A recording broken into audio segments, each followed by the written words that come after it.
Verso 1. Entonces oí una gran voz que desde el templo decía a los 7 ángeles: Id y derramad las 7 copas de la ira de Dios sobre la tierra. En este capítulo se hace referencia a los últimos juicios que la humanidad pecadora va a sufrir. Juan escribe que escuchó una gran voz que sale del templo. Esta ordena a los ángeles con las copas de la ira o del furor, la fiereza, la indignación, que inicien el derramamiento de ella sobre los moradores de la tierra. Verso 2. Fue el primer ángel y derramó su copa sobre la tierra. Y se produjo una llaga dolorosa y maligna sobre los hombres que tenían la marca de la bestia y los que adoraban su imagen. El primer ángel obedece y derrama el contenido de su copa. Al hacerlo, se produce en los moradores de la tierra una llaga dolorosa y maligna. La versión Reina Valera 60 describe la úlcera como maligna, del griego kakón, y que significa dolorosa, calamitosa, que a su vez se deriva de otra palabra griega, esta es sapros, y que significa putrefacta. Esta úlcera, además de maligna, es pestilente, del griego poneros, que significa que produce dolor o que es producto de una enfermedad. Esta úlcera o laceración aparece sobre la piel de los que, sometiéndose al señorío del anticristo, adorándolo, se dejaron marcar por su gobierno y que por ende renunciaron a Cristo y a su gracia, fincando su condenación eterna en el lago de fuego, como leemos en Apocalipsis 14:11. Es mi teoría que las personas marcadas por lo que yo creo en lo particular será un biochip de silicón y que va a ser insertado bajo la piel, serán afectadas al quizá producirse un efecto reactivo, alérgico, generando una infección o reacción que producirá posiblemente un cáncer de piel, al cual Juan contempló llamándole una úlcera pestilente y maligna. Esta úlcera es una evocación de las plagas de úlceras que Dios envió sobre los egipcios. Éxodo 9:9. Verso 3. El segundo ángel derramó su copa sobre el mar y se convirtió en sangre como de muerto, y murió todo ser viviente que estaba en el mar. Ahora viene la segunda de las plagas. La segunda copa derramada afecta al mar, convirtiéndolo en sangre como de muerto. Posiblemente esto se deba a una contaminación marina tan intensa que hace que todos los animales que viven en la mar mueran. El tercer ángel derramó su copa sobre los ríos y sobre las fuentes de las aguas, y se convirtieron en sangre. El siguiente ángel derrama su copa ahora sobre las aguas dulces. El anterior lo hizo sobre las aguas saladas. Ahora el agua potable es también dañada y al igual que con la mar, los ríos y las fuentes se convierten en sangre. Aunque Juan no menciona en esta ocasión que los peces hayan muerto, podríamos de cualquier manera deducir que sucederá lo mismo con los seres vivos de la mar. En esta copa recordamos a la plaga que Dios envió mediante Moisés, dañando las aguas del Nilo, muriendo los peces de este. Verso 5. Oí al ángel de las aguas decir: Justo eres tú, que eres y que eras, el santo, porque has juzgado estas cosas. Ciertamente el daño a la tierra es severo en extremo. Sin embargo, el ángel ratifica la justicia de Dios. El Señor ha sido lento para la ira y grande en misericordia para con la humanidad, que por mucho tiempo le ha desdeñado. Ahora, de acuerdo a la justicia divina, están recibiendo el castigo equitativo que merecían, de acuerdo a la perfecta equidad de Dios. Verso 6. Porque ellos derramaron la sangre de los santos y de los profetas, tú también les has dado a beber sangre, pues se lo merecen. Quienes reciben el castigo de las copas han sido asesinos de los santos. Les persiguieron, atacaron a Israel, intentaron detener la predicación de la palabra de Dios, legalizaron el aborto, el pecado en general. Puesto que derramaron sangre de los santos, ahora el Señor también les dará una agua de su propio chocolate, pues lo merecen. Verso 7. Y oí al altar decir: ciertamente, oh Señor Dios Todopoderoso, tus juicios son verdaderos y justos. Juan escucha una voz que sale del altar. Posiblemente sea la de otro ángel quien confirma las palabras del tercer ángel, afirmando que en verdad los juicios de Dios, por muy severos que sean, son verdaderos y justos, del griego dikaios, y que significan equitativos. Precisamente leímos en Apocalipsis 6:10 acerca de las almas de los que fueron sacrificados por los moradores de la tierra y que reclamaban justicia. Ahora, la justicia que demandaban será servida. Verso 8. El cuarto ángel derramó su copa sobre el sol y le fue dado quemar a los hombres con fuego. Tenemos ahora la cuarta plaga. Esta afecta al sol de tal manera que intensifica la actividad del astro rey. En tiempos recientes hemos visto noticias que advierten sobre llamaradas solares descomunales que en los últimos años se han intensificado, afectando las vías de comunicación en todo el planeta. Esta cuarta plaga traerá un fuego abrasador. La Tierra sin capa de ozono no filtrará los perniciosos rayos solares de los cuales actualmente nos protege. Estas llamas quemarán literalmente a los moradores de la tierra que no murieron con las plagas anteriores. Verso 9. Los hombres fueron quemados con el intenso calor y blasfemaron el nombre del Dios que tiene autoridad sobre estas plagas, pero no se arrepintieron para darle gloria. La humanidad que hasta ahora ha sobrevivido a las plagas divinas es quemada por el efecto del sol, pero no muere, sino que son atormentados con un intenso dolor que produce la actividad solar. Juan advierte que el Señor les está castigando. Él tiene autoridad sobre las plagas. Él envía las plagas sobre estos perversos supervivientes. Pero lamentablemente, ni aun sufriendo los efectos o el castigo de su obstinada maldad, ni aun así se arrepienten, sino que blasfeman, hablan vilmente del Señor. Verso 10.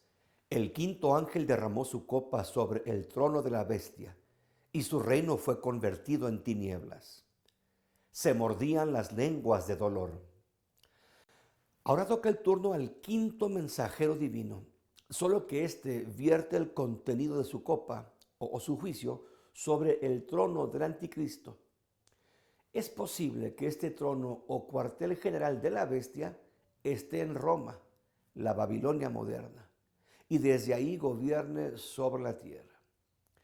Al caer el contenido de la quinta copa, el reino de la bestia queda sumido en tinieblas. De nuevo, vemos otro eco de las plagas egipcias, según leemos en Éxodo 10, 21 al 23. Aunado a la úlcera maligna y al dolor de su cuerpo quemado, viene ahora una oscuridad intensa.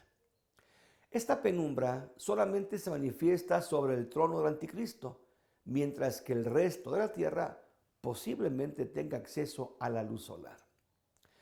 Los ciudadanos en donde está el trono del anticristo serán tan afligidos por el dolor y la oscuridad que Juan advierte que se mordían las lenguas. Verso 11. y blasfemaron al Dios del cielo por sus dolores y sus llagas, pero no se arrepintieron de sus obras. Sigue la actitud rebelde contra Dios. Si el Señor envió estas plagas, entonces solamente Dios pudiera suspenderlas. Sin embargo, estos, en lugar de arrepentirse y pedir misericordia, ni aun así se arrepintieron, sino que blasfemaron el nombre del Señor. Verso 12. El sexto ángel derramó su copa sobre el gran río Éufrates, y sus aguas se secaron para que fuese preparado el camino de los reyes del oriente. Este texto es una continuación del 9:13 de Apocalipsis, en donde leemos acerca del sexto ángel que toca la sexta trompeta para que sean sueltos los 4 ángeles que están atados precisamente en el río Éufrates. Una vez que estos ángeles, que deben ser ángeles caídos, son sueltos, muere la tercera parte de los hombres. Esta sexta copa es un paralelo de la sexta trompeta y que desatan la guerra. Al derramarse, se seca el río en mención para permitir el camino a los reyes del oriente, posiblemente el ejército de China. El Éufrates es el río más largo y uno de los más importantes del Asia Occidental, originándose en Turquía, atravesando Siria e Irak para vaciarse finalmente en el Golfo Pérsico. En Turquía se construyó recientemente una presa de nombre Ataturk y que en varias ocasiones ha mostrado la capacidad de secar al río, deteniendo el flujo de agua de este. Posiblemente esta presa sea utilizada para secar el Éufrates, o Dios simplemente mediante su poder determina vaciar las aguas de este inmenso torrente. Versos 13 y 14. Vi salir de la boca del dragón y de la boca de la bestia y de la boca del falso profeta 3 espíritus impuros semejantes a ranas, pues son espíritus de demonios que hacen señales, los cuales salen a los reyes de todo el mundo habitado para congregarlos para la batalla del gran día del Dios Todopoderoso. Ahora Juan contempla que salen 3 espíritus demoníacos de las bocas de la Trinidad diabólica. Estos son semejantes a ranas, que son considerados como animales inmundos en la ley de Moisés, según Levítico 11:10. Estos batracios también fueron parte de una de las plagas que Dios envió sobre Egipto. Éxodo 8, 5 al 11. Cuando Juan advierte que 3 espíritus inmundos emanan de las bocas del dragón, el anticristo y el falso profeta, es mi teoría que de los labios de ellos emanarán palabras o predicaciones, discursos cargados de espiritualidad demoníaca. Es decir, tendrán una cierta unción infernal que convencerán a la humanidad para que entre en combate contra Israel. Por otro lado, cabe la posibilidad de que de las bocas de estos 3 literalmente salgan entidades demoníacas que hagan grandes milagros convenciendo a los presidentes o los reyes de la tierra para que se lancen en una guerra despiadada y desigual en contra de la nación de Israel. Este encuentro militar es llamado por Juan la batalla del gran día del Dios Todopoderoso. Este evidente utiliza el sustantivo griego polemos, que significa guerra grande, cruenta, posiblemente una serie de batallas. De cualquier manera, en esta, el Cordero finalmente derrotará vergonzosamente a las huestes del anticristo en una carnicería en donde la sangre llegará hasta los cuellos de los caballos. Apocalipsis 14:20, resultando como vencedor, por supuesto, el Rey de Reyes y Señor de Señores. Apocalipsis 19:16. Verso 15. He aquí yo vengo como ladrón. Bienaventurado el que vela y guarda sus vestidos para que no ande desnudo y vean su vergüenza. Este texto bien parece una especie de paréntesis. En cierta forma como que Juan interrumpe la continuidad de la narración sobre esta batalla. Es mi opinión que Cristo considera prudente advertir en medio de este pasaje sobre la inminencia de su venida, de la cual no sabemos cuándo será. Mateo 25:13. Por lo tanto, hemos de estar preparados para ser de los bienaventurados que estamos cubiertos con las ropas de justicia con las que Cristo nos ha vestido. Es menester, dice Juan, velar, del griego gregoreo, y que significa ser vigilante, permanecer alertas, y además guardar, del griego tereo, que significa no perder de vista, custodiar, mantener, no soltar estas vestiduras con las que hemos de ser cubiertos. Dentro del cristianismo existe la enseñanza que afirma que una vez que hemos sido salvos, no es menester preocuparnos y que no hemos de cuidar nuestra salvación, pues no podemos perderla. Esta enseñanza afirma, una vez salvos, siempre salvos. Sin embargo, el texto en mención nos muestra lo contrario. Es urgentemente necesario velar y cuidar nuestra más valiosa posesión, nuestra salvación, para no andar desnudos y que nuestra vergüenza sea mostrada. Verso 16. Y los congregó en el lugar que se llama en hebreo Armagedón. Estas huestes fieles al anticristo serán reunidas por Dios en un valle llamado Armagedón. Esta es una palabra hebrea que se deriva de Har y que significa montaña, y Megido, que a su vez se deriva de la palabra Magido y que significa cortar, cegar, quitar la vida. Este es un valle que se localiza al noroeste de Jerusalén y debido a su estratégica ubicación geográfica ha sido escenario de grandes batallas, como en la que Israel venció a Sísara. Libro de Jueces, capítulo 4. En este lugar han peleado desde faraones hasta el general Napoleón. Este precisamente será el escenario de la batalla entre Cristo y los ejércitos de la Trinidad diabólica. El Salmo 2:2 ya había advertido acerca de esta batalla, en donde el Señor resulta el triunfador total sobre las seducidas tropas que creyeron a la tríada dragón, falso profeta, anticristo. Verso 17.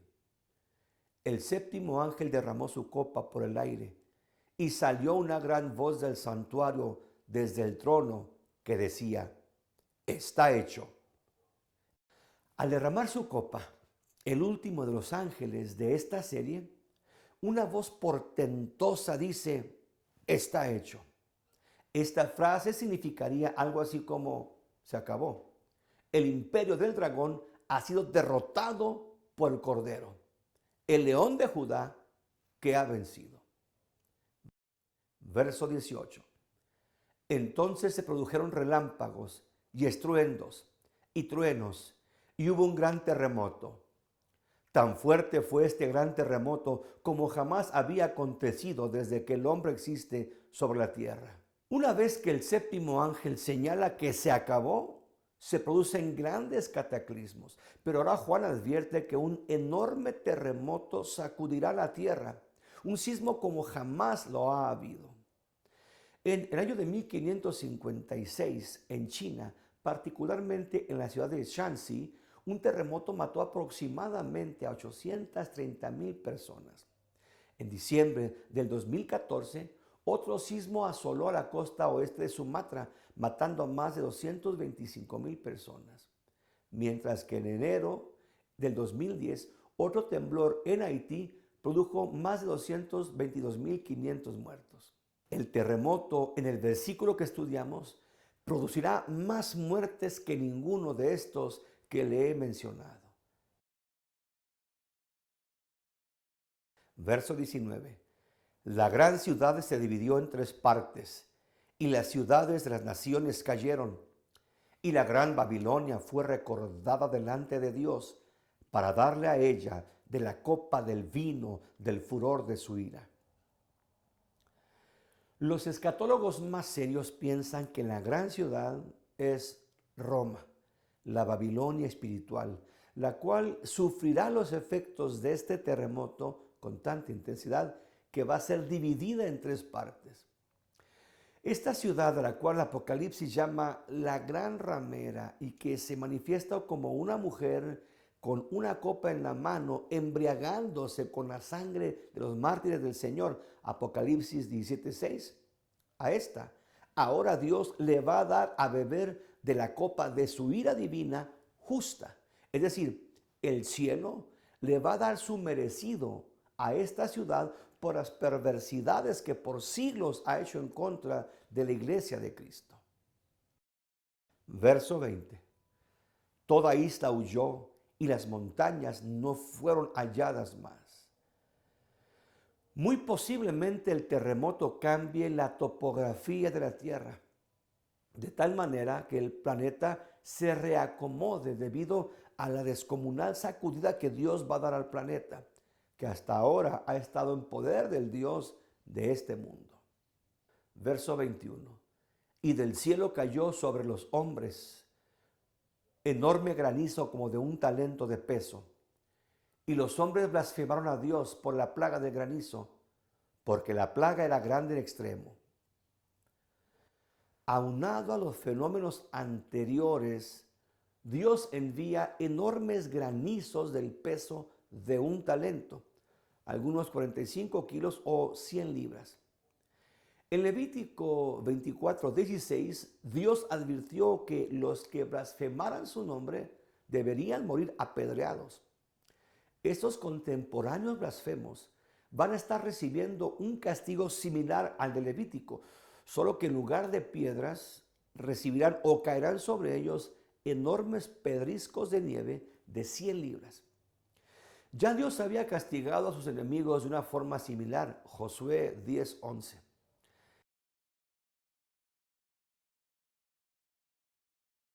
Esta plaga, una vez más, es otro eco de las plagas que azotaron a Egipto, Éxodo 9:23. Juan menciona que esta plaga era grande en extremo, por lo tanto, deducimos que traerá una descomunal devastación sobre la tierra y los moradores de ella. Los hombres, una vez más, lejos de arrepentirse y pedir clemencia a Dios, blasfemaron contra él. Hasta aquí con nuestro estudio Apocalipsis 16. Les espero el siguiente capítulo 17. Mi nombre es Jesús Lozano. Mi deseo es que Dios te bendiga. Maranata, Cristo viene.